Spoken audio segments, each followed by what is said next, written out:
संगीता आचार्य, channel Sangeeta Rajasthani में आज आपको गरम मसाले बनाने की विधि बता रही हूँ।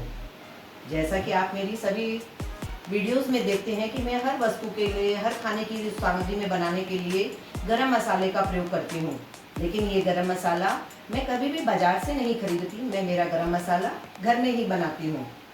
बाज़ार से हम लोग सभी जब गरम मसाला लाते हैं तो उसमें क्या होता है, दुकानदार जो चीज़ें सस्ती मिलती है उसकी क्वांटिटी, उसकी मात्रा ज़्यादा रख देते हैं और जो महंगी चीज़ें होती हैं उनकी मात्राएं कम होती है।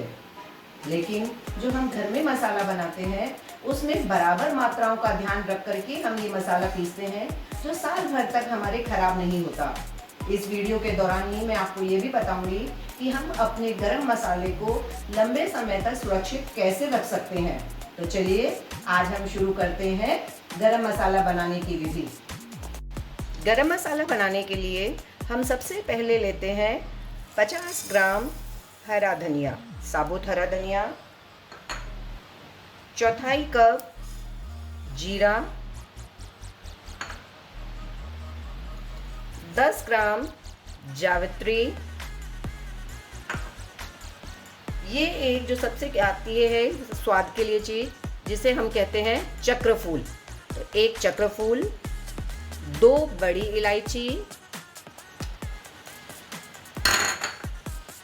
8-10 तेज पत्ता और 2 चम्मच हरी सौंफ। ये सब बड़ी बड़ी चीज़ें हैं। पहले हम इसे एक अपने फ्राई पैन में हल्का गर्म होने तक इसमें सेक लेते हैं। आप चाहें तो इसे धूप में भी 2 घंटे रख करके इसकी नमी को ख़त्म कर सकते हैं।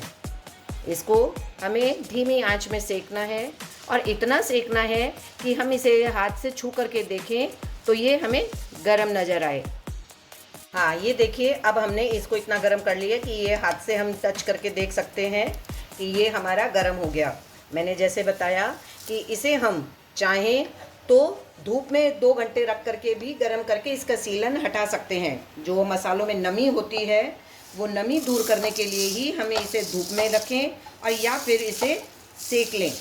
तो जैसे जैसे हमारा मसाला सिकता है इसकी बहुत अच्छी खुशबू आने लगती है, तो हमें पता चल जाएगा कि हमारा ये मसाला सिक चुका है। अब हम इसमें ये काली पेपर डाल देते हैं। 5 ग्राम इसमें हमने डाली है हरी इलायची, 10 ग्राम है हमारे काले मिर्च। ये मैंने इसमें साथ में लिया है सौंठ।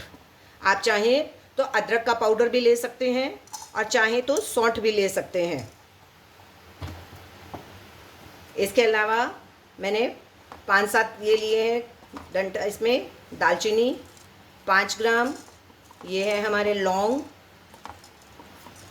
और इसके अलावा देखिए ये है एक और, जिसे हम कहते हैं दग्गड़ फूल, जिसे छबील भी कहते हैं और दग्गड़ फूल भी कहते हैं। ये भी हमारे मसाले को और हमारे हाजमे को अच्छा करने के लिए लाभदायक है।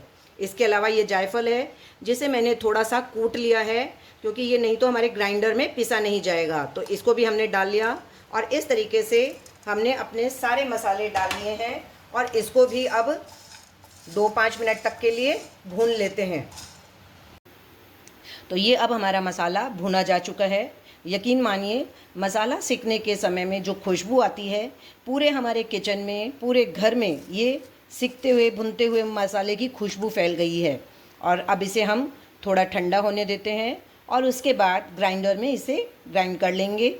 और जब ये पिस जाएगा तो इसको मैं आपको सुरक्षित रखने का भी तरीका बता देती हूँ कि इसे हम सारे मसाले को एक साथ खुले में नहीं रखेंगे।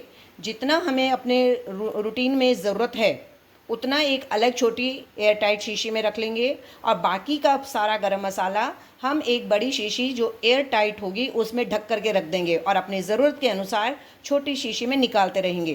कारण क्योंकि यदि हमारा ये गरम मसाला पूरा एक साथ खुलता रहेगा तो इसमें नमी भी आती रहेगी और इसकी खुशबू भी धीरे धीरे ख़त्म हो जाएगी।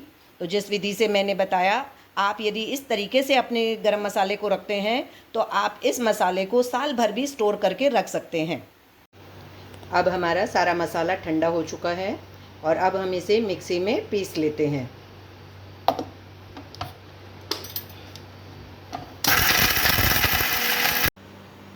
अब हमारा ये मसाला पिस चुका है, इसे हम छान लेते हैं।